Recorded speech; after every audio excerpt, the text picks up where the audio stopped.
I'm checking out of the bed bug breakfast in, or breakfast and bed bug in.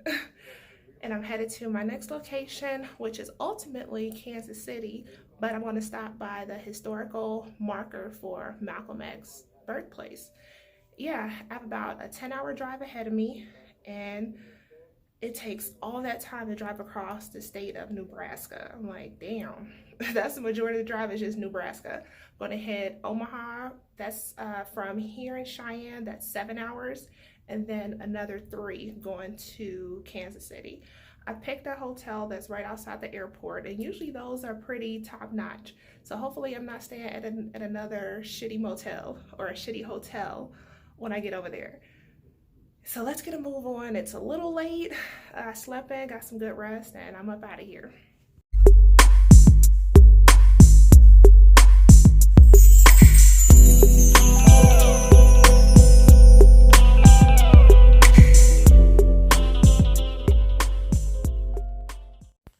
Driving to the birthplace of Malcolm X is super important for me. Just putting the whole picture together of our powerful ancestors and leaders here in America. I remember my son's face just lit up when he read his first book on Malcolm X, and when we watched the Malcolm X movie by Spike Lee, One Year for Kwanzaa, and it just opened up a whole new side to him, myself, just gave us this sense of pride and confidence to know that we are great, we come from greatness, our people are great. And just whenever I visit a historical mark or link up with other people who are just as passionate about our history as I am, it just gives me a renewed, just, I don't know, sense of pride, just an appreciation for who I am. And that's why driving to Omaha is so important for me right now. So I just stopped for a second at this Julesburg and Fort Sedgwick historical marker site.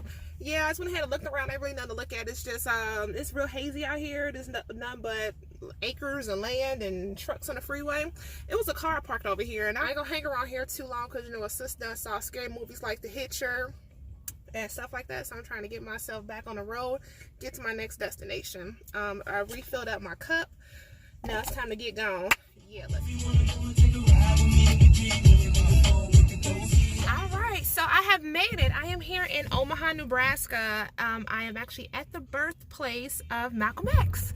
So it's really quiet around here. It's a residential neighborhood. Turn off this so you can hear me. It's a residential neighborhood. Behind me there's some kind of facility, I don't know what it is. Right here, this is like a church. So I'm gonna go ahead and ride by, get some video, get some pictures, and show you what it looks like. Okay? Church where you are and still take black nationalism as your philosophy. You can stay in any kind of civic organization that you belong to and still take black nationalism as your philosophy. You can be an atheist and still take black nationalism as your philosophy. This is a philosophy that eliminates the necessity for division and argument. Because if you're black, you should be thinking black. And if you're black and you're not thinking black at this late date, well, I'm sorry for you.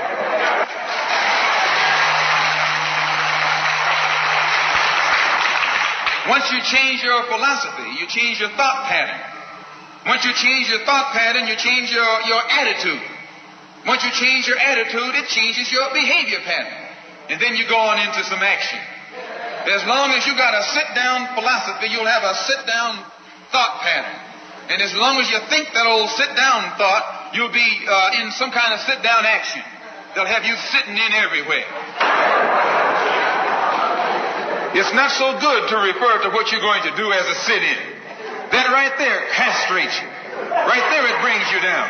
What goes with it? Think of the image of someone sitting. An old woman can sit. An old man can sit.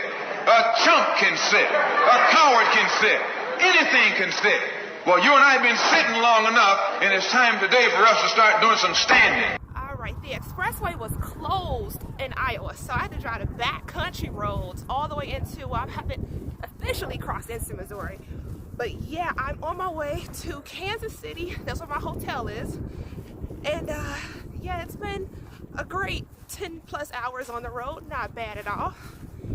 I'm ready to kind of lay it down, do some stuff with my afro, and just really chill. Hit the road tomorrow. And I'll the Fairfield Inn and Suites here in Kansas City, Missouri. So we're gonna see how this one looks compared to the Roach Motel in Cheyenne, Wyoming. Let's go check it out.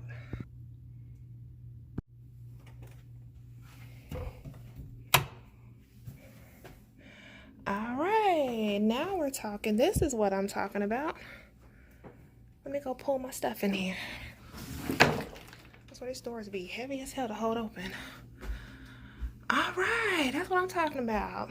Little sink outside the bathroom. This is kind of like how my bathroom in Hawaii was. Had the shower and the toilet inside and the sink on the outside. It do smell like dogs in here though. Let's see. All right, now this is super lovely. Okay, this is good. This is better. Microwave, refrigerator, chair. Don't look like crystal meth has been smoked in it. Turn the light on, we can see. Yeah, that's pretty good. Curtains are actually white. Well, all right, let's go ahead and get comfortable. It is 9 o'clock Central Time.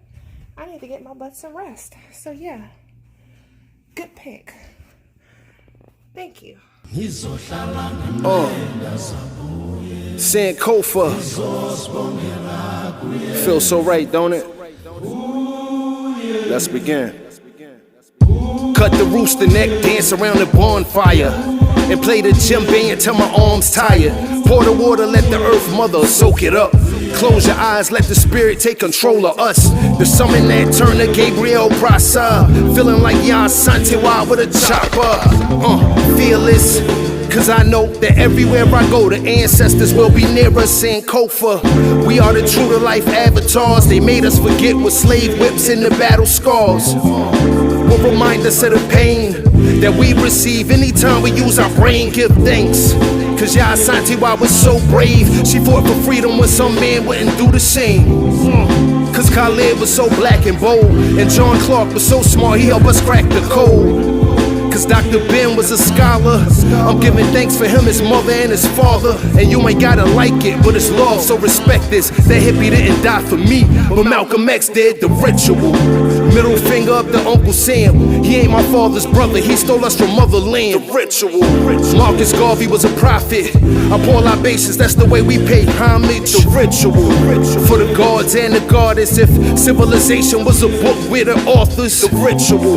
We came from triple darkness and planted the first seed, so our roots be the longest. The ritual. I reincarnated, no joke. I was one of them ancestors that was jumping off the boats. Freedom or death. I'm not a racist, I'm just an advocate for smiling black faces. Harriet Tubman was a gangster. How she traveled at night fighting to save us.